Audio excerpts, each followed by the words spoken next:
I recently became infatuated with the question, what is the most unreachable place in each U.S. state? What is the place or region that is physically the most difficult to get yourself to? It is such an interesting question because it's almost impossible to answer. I can sit here on my computer and speculate all day about what place might be the most difficult to get to. But at the end of the day, the only way to truly answer this question is to identify some possible areas and then actually go out and try to get there. I figured I'd start with my current state of residence, Utah. Now, there are a lot of possibilities for the most unreachable place, as Utah has many rugged mountain ranges and a lot of treacherous canyon terrain in the southern half of the state. My main criteria for a theoretical unreachable place is a complete lack of roads and trails, extreme terrain, and major obstacles. For this first journey, I selected a loop through 2 remote side canyons in the Escalante River region that fit these criteria pretty well. There are no major trails in either canyon or on the plateau between them. The terrain looks very difficult with numerous sandstone cliffs and brush-choked canyon bottoms. And finally, there is a high likelihood of impassable slot canyon or cliff obstacles at any point on this trip. There is no precise geographic point that I've identified to be the most unreachable, but I think this lower region near the halfway point of our trip will be the most difficult place to reach. This trip did not disappoint, and I think it will be a great baseline to compare future Utah trips to, as I try to find the true, most unreachable place in the entire state.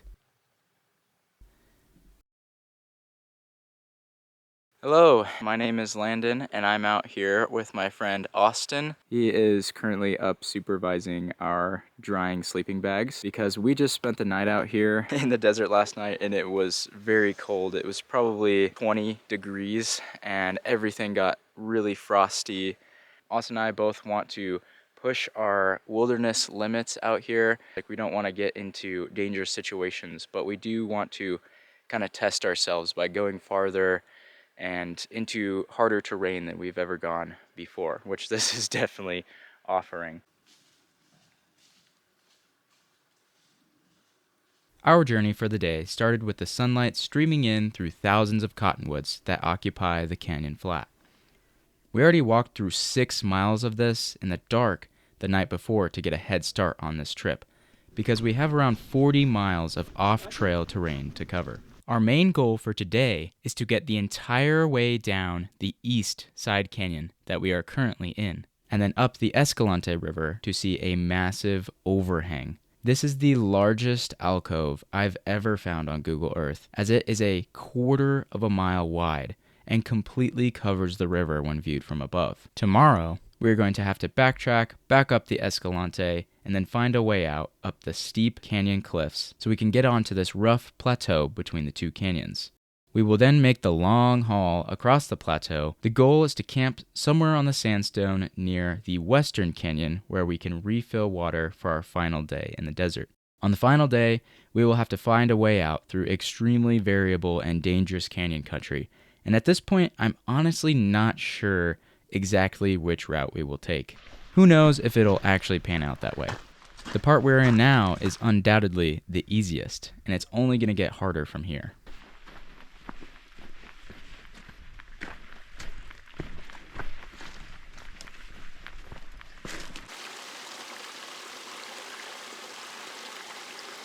Okay, we just spotted like a huge cave. That's not even an overhang anymore.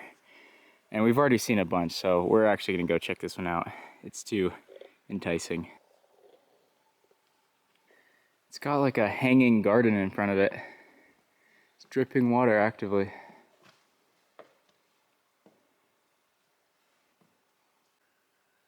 Wow. That is deep. It's actually like clear air in here too. It's not even musty. Here's the back of the cave. Definitely some smoke markings on the top.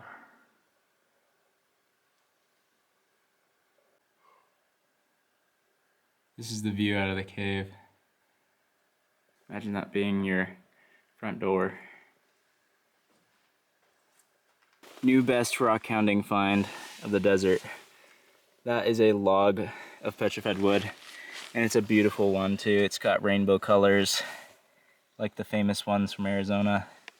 But unfortunately, it's frozen into the ground, so I can't even get it out and take a better look at it. Hopefully, you guys can see some of the color. The lighting is really bad at this angle it's at. Cool though. That is a probably Triassic aged log. Over 200 million years old, just sitting there.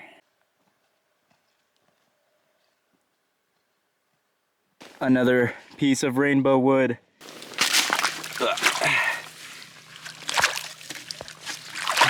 There's that rainbow color. Just like in the national park.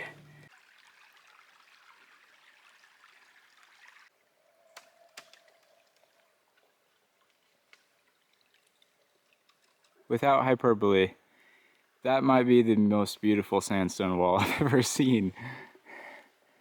It literally looks painted.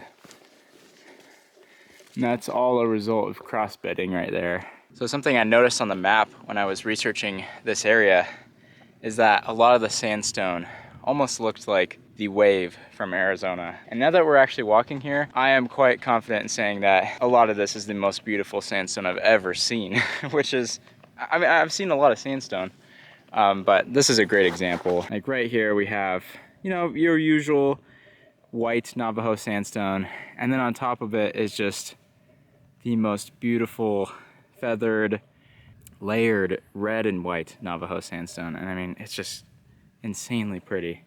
And this is all from cross bedding. I just cannot get over that. And I mean, just off in the distance here, look at that butte.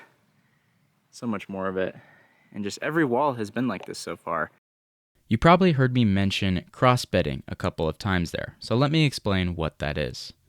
Cross-bedding occurs in fluid depositional environments, like water or wind. This Navajo sandstone used to be a massive sand dune field called an erg during Jurassic time. As the wind flowed over the crests of the sand dunes, it would lay down new sand layers at an angle. When the wind changes or these angled layers are buried, the deposition of the sand changes, giving us all these neat layers to look at once the sand has been lithified or turned to rock. It is one of my favorite features to look for out here in the desert, and it's responsible in part for the elegant natural artwork of the sandstone. We've made it a couple miles. We still got some more to go, but now that the sun's out, it's really nice. It's warming up. It feels great to be warm. See, I come out to the desert because I like to chill and enjoy it. Austin comes out here to do push-ups, I guess. Like the lizards that do push-ups. Oh, yeah. Yeah, they're not out right now, so you gotta take up their place. More rainbow wood. Oh my god, look at it with water on it, dude. It's yellow, red, black. See the lines a lot better now on this piece. I have never seen so much really good petrified wood, because I find a lot of petrified wood in the desert, but oftentimes it's just straight black or kind of crumbly. Can't see the lines too well, but all the pieces out here are really high quality, colorful, and they're huge. They're everywhere. Okay, this is just turning into the find massive logs of petrified wood canyon, but look at this one. It's just going into the ground. Who knows how far it goes? That's gotta be 3 feet in diameter, if not more. I'm not quite sure what layer of stone that wood is coming from, because this is all Navajo sandstone, which I'm pretty sure does not have very much petrified wood in it, because there's just weren't any trees growing on sand dunes. Because my guess would be the Chinle Formation, which is a Triassic formation, but that's below us, because Navajo sandstone is Jurassic in age. So that's not possible. I don't know.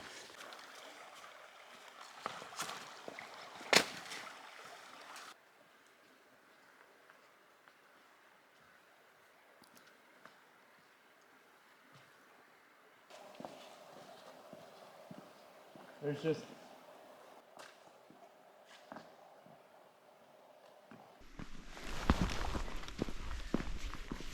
the coolness of this canyon just massively upgraded with the closing in of these walls.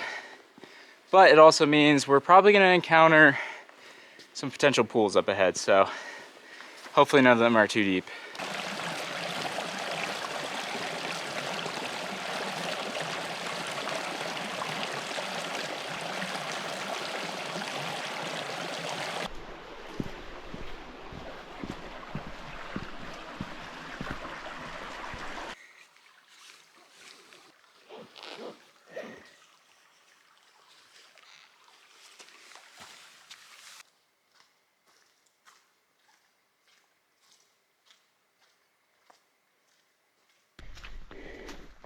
And it's also kind of like quicksand. Oh. I think it's time for lunch, and we might have just found the best lunch place ever. Look at this nice little sandstone shelf. Perfect for sunning on and chilling.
Yo! Okay, major problem.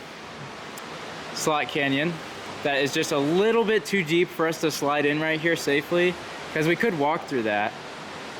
And we can't get in over here because of course there's a chalk stone making a big pour off right there into icy water. So we have to go around somehow.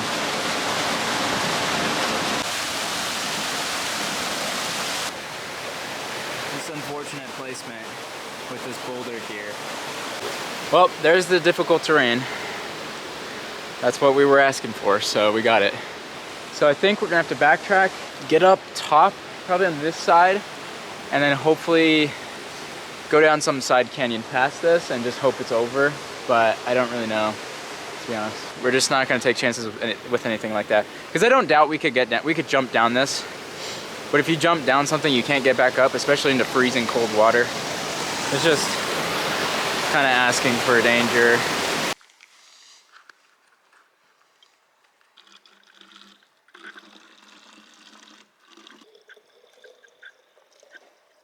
Is it doable? Sticky.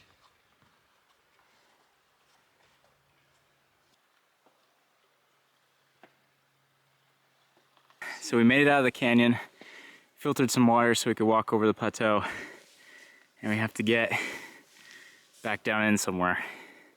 Who knows? I have a topo map of this area so I can kind of see where we can probably get in, but it only takes a 7-foot cliff to stop you, and that's really hard to see on the map. If we can't get back into the canyon, this trip might end sooner than we thought, but I'm pretty sure we can do it.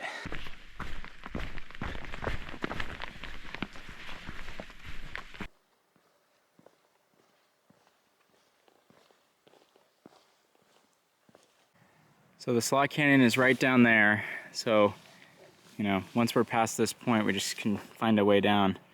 And man, it's like, it looks like pillows or loaves of bread with beautiful lines in them.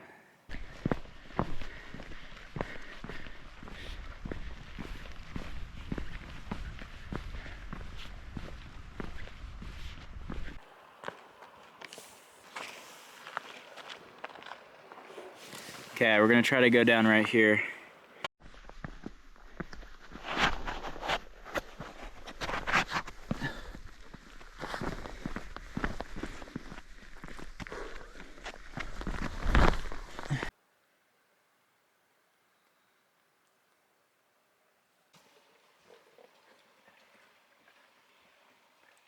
I don't know how, but we made it down.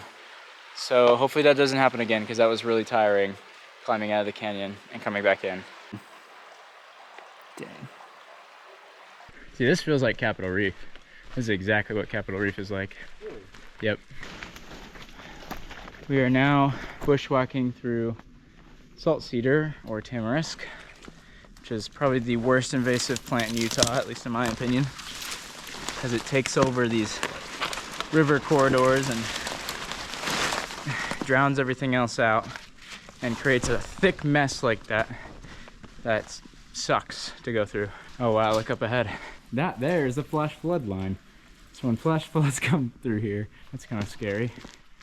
Imagine that full of water. Raging water. What a wall. Insane. Just absolutely insane. It's just getting to be kind of slow going. We originally thought we were gonna make it to the main river like by now, but we might not make it there until sundown. So big, it won't even fit into my frame. Echo!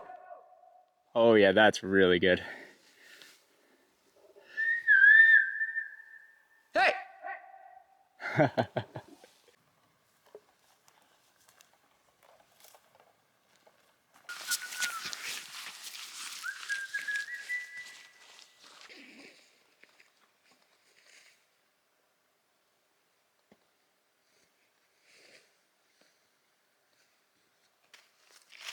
That's something you just can't quite capture with a picture, like standing there, you know?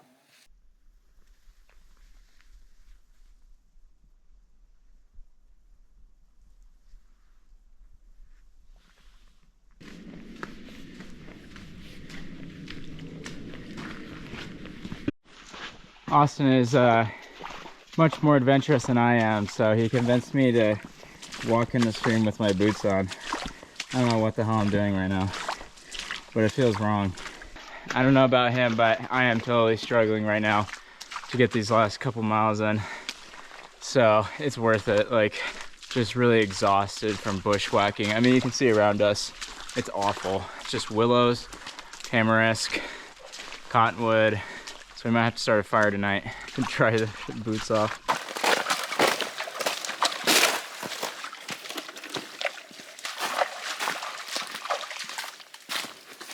Oh, whoa, it's like oobleck. Or maybe not. Because, yeah, the silt is so small that it mimics. Yeah, that's really weird. Oh, I don't want to put my hand on it. Oh, oh god. Okay, get my. It's the corners, dude. Dangerous.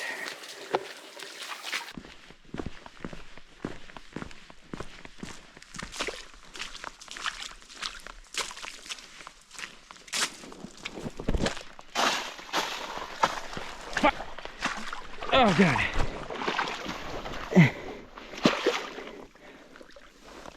These corners are bad.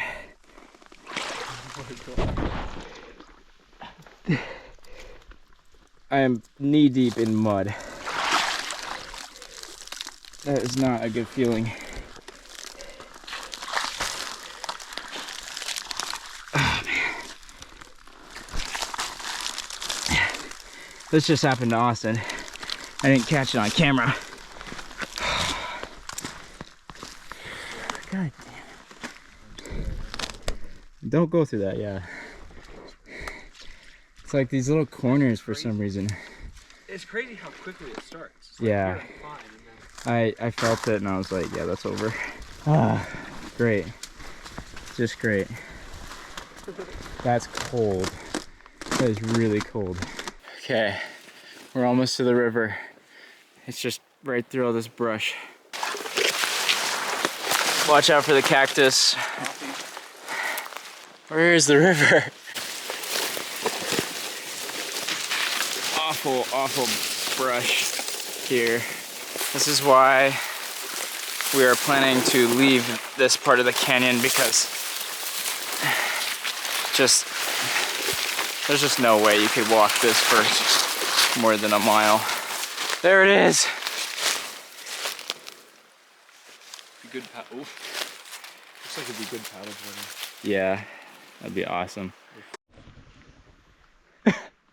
A single duck. Okay, here we go. Yeah, that's cold. Straight out of the mountains.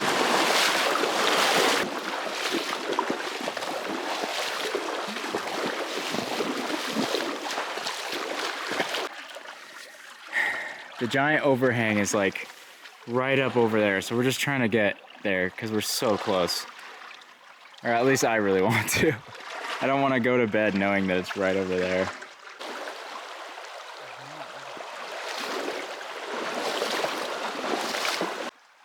Okay, this has gained the status of extremely uncomfortable. My feet are in pain from the cold. And yeah, it's bad. I think this is a pretty good start for most unreachable place in Utah because this is tough. Oh man, this overhang better be cool. Okay, we were just about to the overhang. It's literally 2,000 feet that way, but the brush is truly awful and the sun is gone. So Austin found some sort of pathway. We don't know if it's modern or if it's like an ancient Native American pathway. I have no idea, but it leads up to the top where it will be nice and light and warm. So he convinced me that we can see the overhang in the morning. And that yeah, we can see the overhang in the morning. We should really stop pushing it. My feet hurt so bad from the cold and wet. And I reopened a wound on my leg and yada yada. So head up out, camp, and we'll see the overhang first thing tomorrow. And then we're gonna have to backtrack to get up on top of the mesa. Because there's no way we're walking up that. Here's the path. Yeah, built steps. I have no idea where this could go to though, because there's like nothing up there. Okay, here is like a literal carved staircase. So I don't know, I'm gonna have to ask an archaeologist if these could possibly be ancient. I have no idea, because they don't look recent. I mean, this stuff doesn't look like it got carved like anytime recently. Wait, yeah, these are scratch marks too. Like sharpening marks. There's also markings on this wall, and the desert varnish has grown over them. So I don't know what the minimum age could be for that, but I think we're talking at least like, if this is a modern staircase, it's from like prospectors or homesteaders at least 100 years ago. I don't see why anybody modern would put that much effort in to make a staircase down to the river.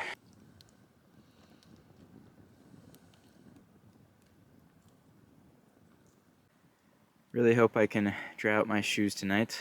Here is the campsite for the night. We are going to again be cowboy camping. This is gonna be my spot on the cold hard stone.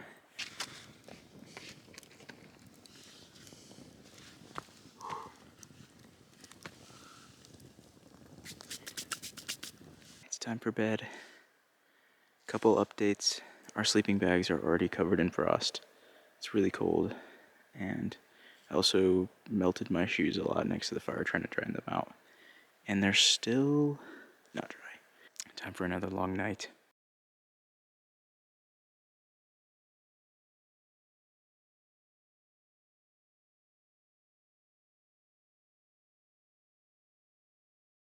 Another morning, another thick layer of frost. Our boots are literal blocks of ice.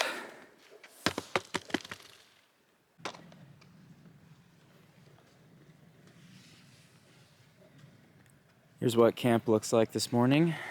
We were surrounded by some nice, beautiful sandstone all night. We're now gonna head up that way to go get a view of the giant overhang, the chasm.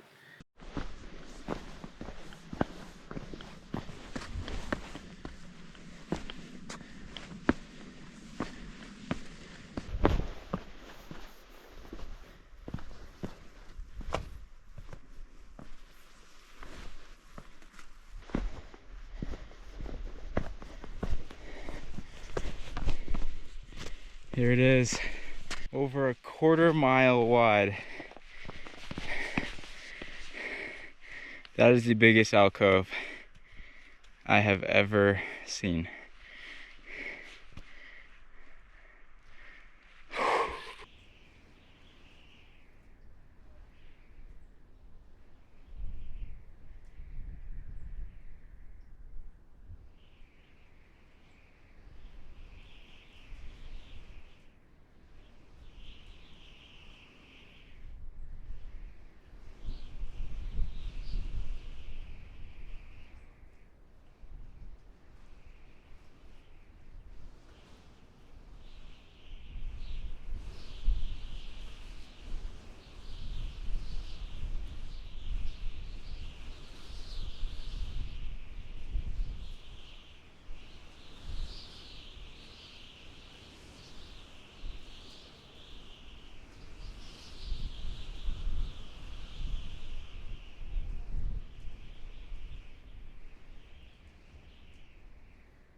That's pretty insane. Definitely one of the most colossal sandstone walls I've ever seen. We decided we're not gonna go down there today. It would just take so much time to bushwhack up the river. Yeah, instead we're gonna go explore these pillows of sandstone over here because they look really cool. But yeah, I mean, this was an amazing, amazing view of that overhang, so I'm happy with that. We got to see it. That was one of our unreachable places.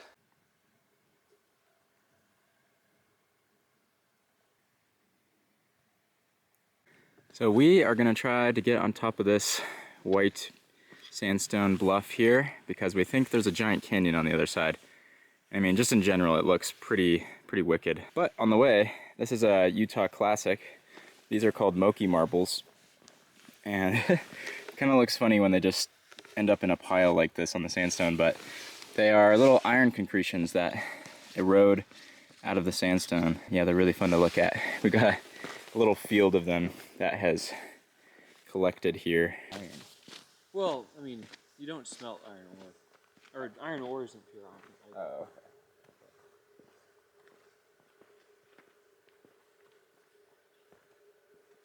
Yeah, because that's not that good. Oh, there's some over there.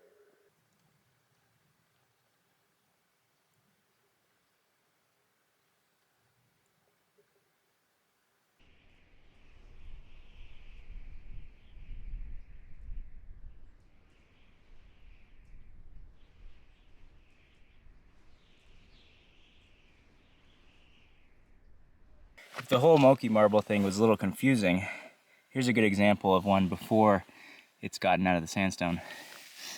Basically, they're little collections of iron and iron concretion that's in the sandstone, and they're harder than the sandstone. So as the sandstone erodes away, these guys eventually pop out and roll to the bottom of the hill.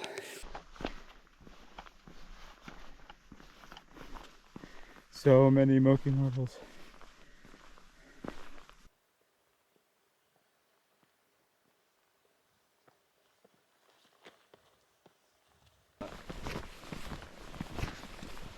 I don't know how. That's pretty crazy. We might have just found Zion Part 2 with how big these walls are. Wow, look at that. You can see so many different layers of sandstone in that wall.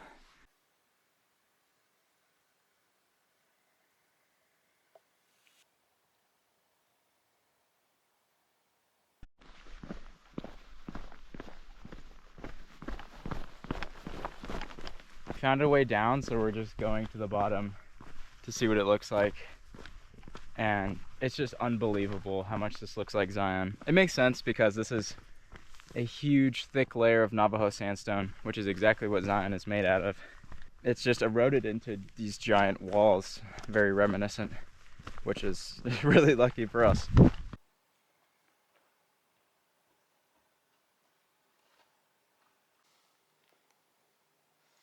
Just does not get captured.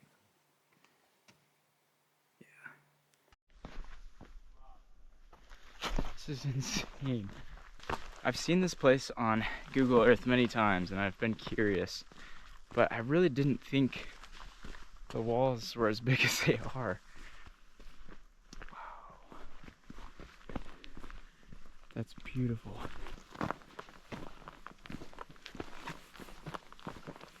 That was a fun side quest to a random Zion in the middle of nowhere, but we really need to get going because basically we have to cross this entire plateau today and get behind that butte in the distance because the canyon is almost impenetrable to walk. It would just take forever to actually walk up it. So we have to go across the plateau and that means no water. So once we start going across the plateau, like the water clock starts ticking and we have to find a way back in the canyon to get more water, hopefully tonight. I have a place that I marked that I saw on Google Earth that I think we can get back in, and it's about 7 miles from where we'll get out. So basically we have a really long day of desert walking over trailless plateau. Who knows what it's gonna be like out there. I mean, you can see it now. It doesn't look too bad, but you never know. Okay, we're descending back down this confusing staircase. Please let me know your guys' theories. We've currently settled on some sort of frontiersman making this to maybe get sheep or some sort of stock animal up from the river or down to the river. Because I just don't see why people would make this for just people, because it's just really unnecessary to make this good of a staircase. We now get to walk maybe 2 miles back up the river, and I'm just so not looking forward to that. Like, it's cold, the water's freezing. So yeah, you can watch me suffer in this cold water one more time.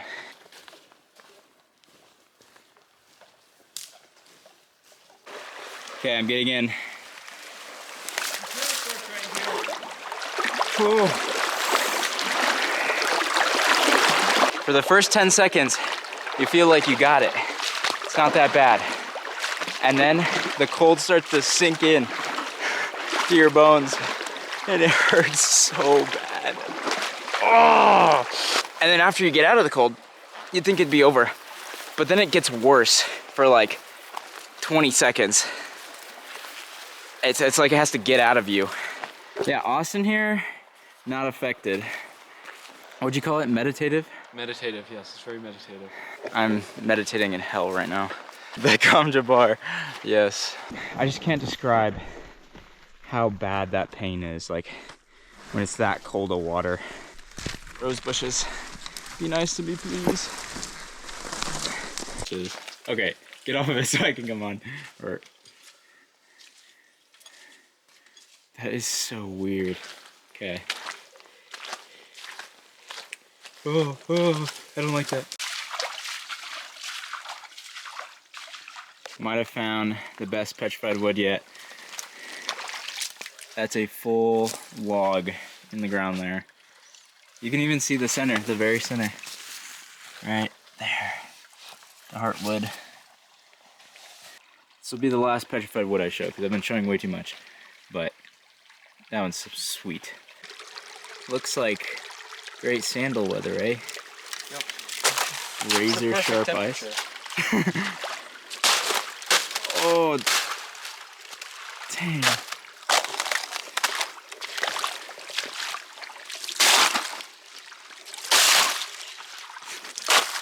That is just stupid, dude.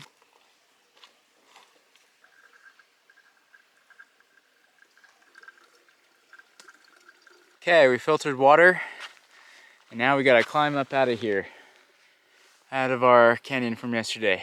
We're now way out on the plateau. It's a lot of just ups and downs of sandstone. Off in the distance there is the Zion that we found this morning. And I think we were on top of this butte there. Those cliffs are towering. I mean, this one over here is even taller than what we were looking at.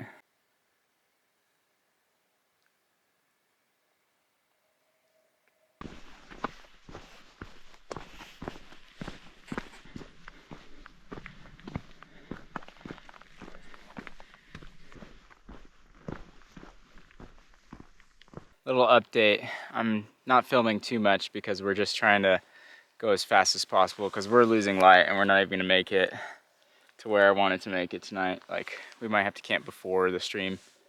But it's just turned into orange sand and sand sage for as far as you can see. We need to make it to the end of this brushy plateau and then get up onto this sandstone and cross it to get to the river on the other side where we'll get water.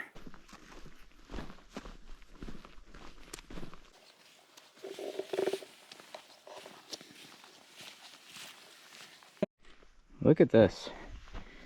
This rock is distinctly holy, and there looks to be like little bits of residue in there. Can't tell if it's from an insect or mineral deposit. Not sure. Yeah, maybe it's like No, that's a seed. Oh, Is it not? it looks like amber. I don't know. It looks see it. very. That's a seed.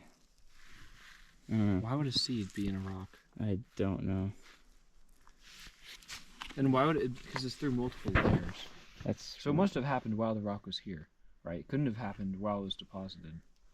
I feel like it's from an animal, an insect. I'm guessing it's a burrowing bee. Yeah. Cause the sandstone stuff, they could like, we could scratch at that. I don't know.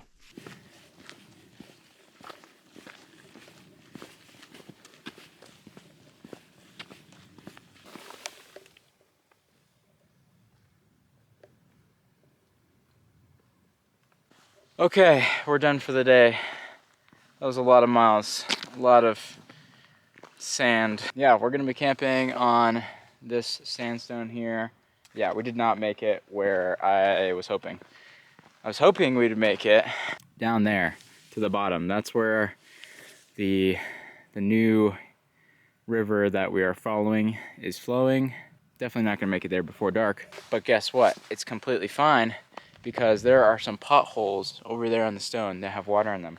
So we no longer need to go down there, and instead we're gonna camp here, get water there in the morning, and then head north on our way back. And we still have probably 10 to 12 miles to go north. It is December 31st as of recording this. This is the last day of 2025. So New Year's tonight. We'll wake up tomorrow and be in the new year. Got a feast on the menu. First up, ranchero scramble, backpacking meal. Then cold madras lentils, tasty bite.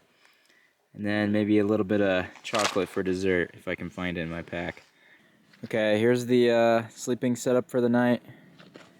And believe it or not, this is by far the best setup of the trip. And it's actually looking to be a really nice night because we got some cloud cover and it's so much warmer. There's not already frost on the sleeping bag, yay. Good night. While we are sleeping soundly through the night, let's take a look at some of the other possibilities for the most unreachable place in Utah. So one of my first areas that I have identified is the western side of the Henry Mountains. This region here barely has any roads or trails, and especially up on the mountain itself, there's pretty much nothing. And one of the places I've highlighted is actually this mesa here, which is funnily enough called No Man Mesa. There's no roads to it and no trails either.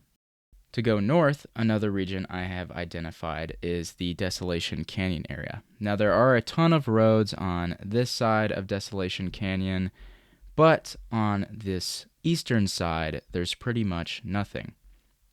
Some of these peaks out here, pretty much the closest you can get to them is either by rafting down the river or some of the roads that are way out here. So I think maybe, especially this peak here, would be extremely hard to get to because there's a lot of cliff bands you can see there, and it's super steep. And like I said, you'd have probably at least 5 miles to the nearest road. I think it might be right there. Another spot I have identified is this kind of Lower Escalante Lake Powell region. So I think something a lot of people don't realize is how remote Lake Powell is. I mean, we imagine that, it's just full of people on those big boats and, that doesn't really feel remote.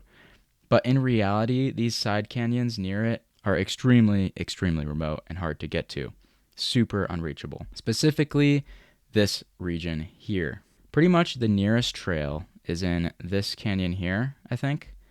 And that's kind of it. And remember, this is the Escalante River, completely brush choked, not really easy to travel up. And then, let's say you did get to this point. Trying to get all the way up this canyon or any of these are really impassable slot canyons. I mean, you would have to have really good canyoneering skills and gear to probably traverse these. It's just kind of insane. But the thing is I don't know.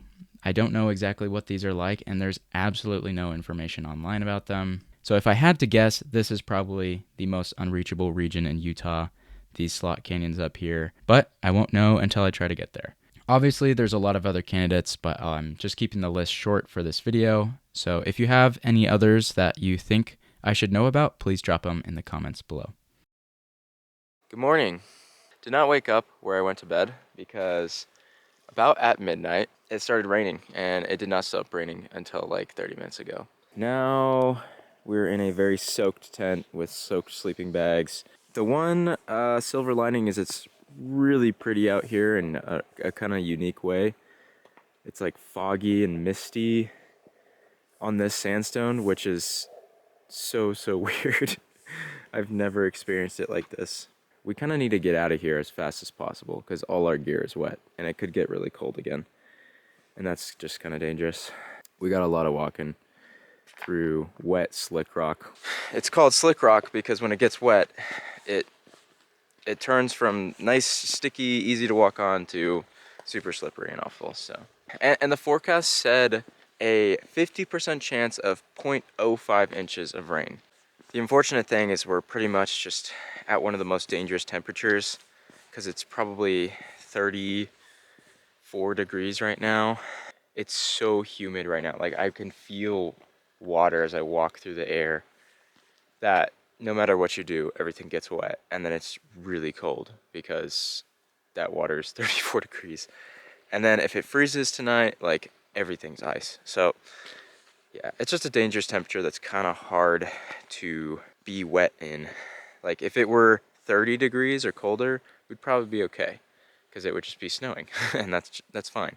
Snow is a lot more manageable.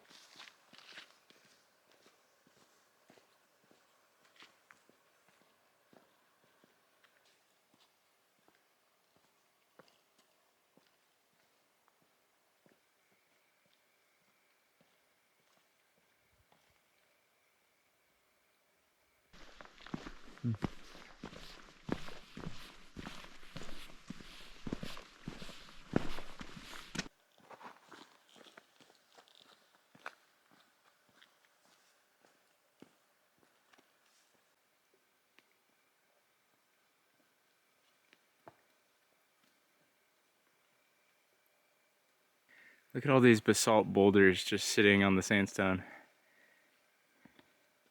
There's just never enough water to move them down. So they just sit there and bake in the sun. The sandstone erodes so way below them.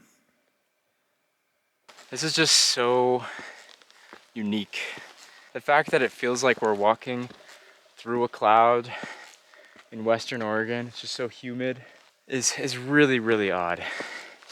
And I'm pretty sure the amount of days out of the year that it would actually be like this is very, very low.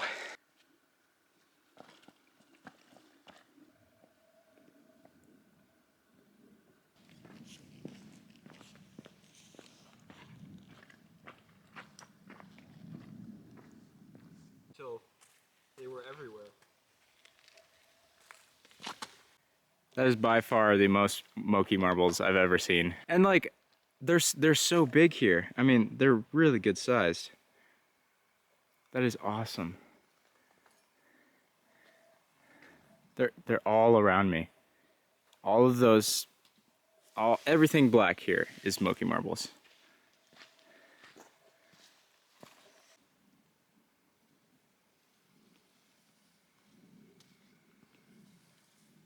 look at these. They're like perfectly in a straight line. That's so cool. Austin's gonna juggle. That's pretty good. Oh.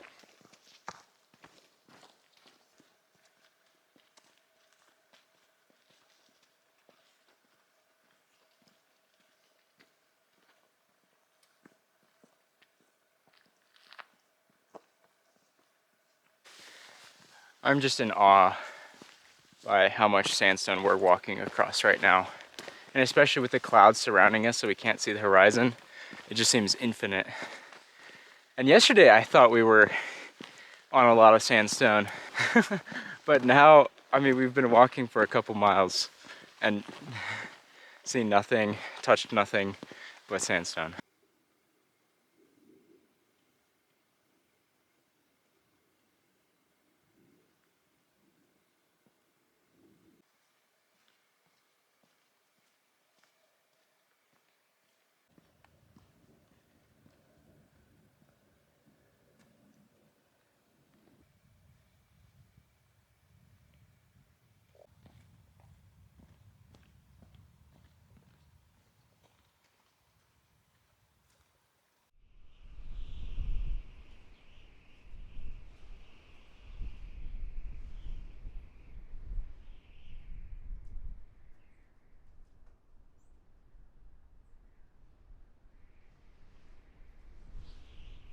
We are to the grand finale of our journey. This giant wall is the edge of a canyon that we are going to take up north to the car. So let's go head down there, see what it looks like. Check this out. It's kind of like a little oasis. There's these really deep water pools. And then a grove of ponderosa trees, pretty big ones too, just growing right out of those pools.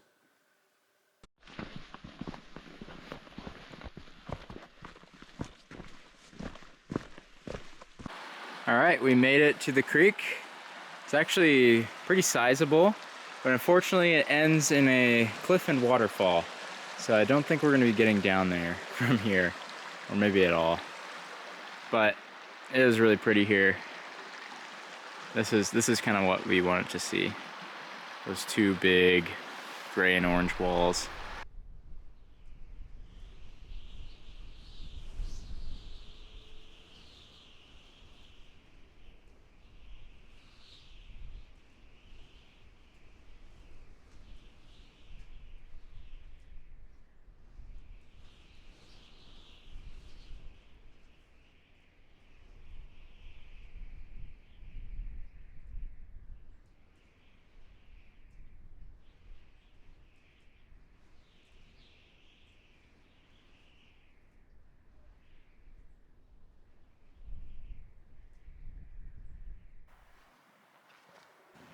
Well, that's a pretty good grand finale. This is definitely leaving both of us wanting more. In the future, I think we want to walk that entire stream and canyon. And that wall is so big. I mean, we've seen so many ginormous walls on this trip, and yet this one is somehow more impressive than them all. So yeah, let's get back to the car now.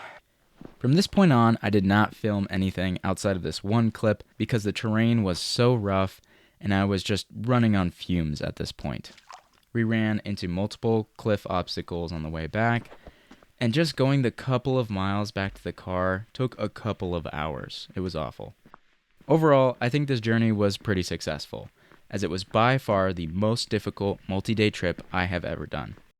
It really cannot be understated how much slower progress is made off trail compared to on. We went around 40 miles over 4 days, which isn't that much, and yet it felt like 100. This is still probably not the most unreachable place in Utah, so I hope to journey to some of those other candidates in the future. Let me know if you want to see that. We made it. And the best part is we saw 0 people the entire time. All right, thanks for watching, guys. I'm gonna go drive home and sleep.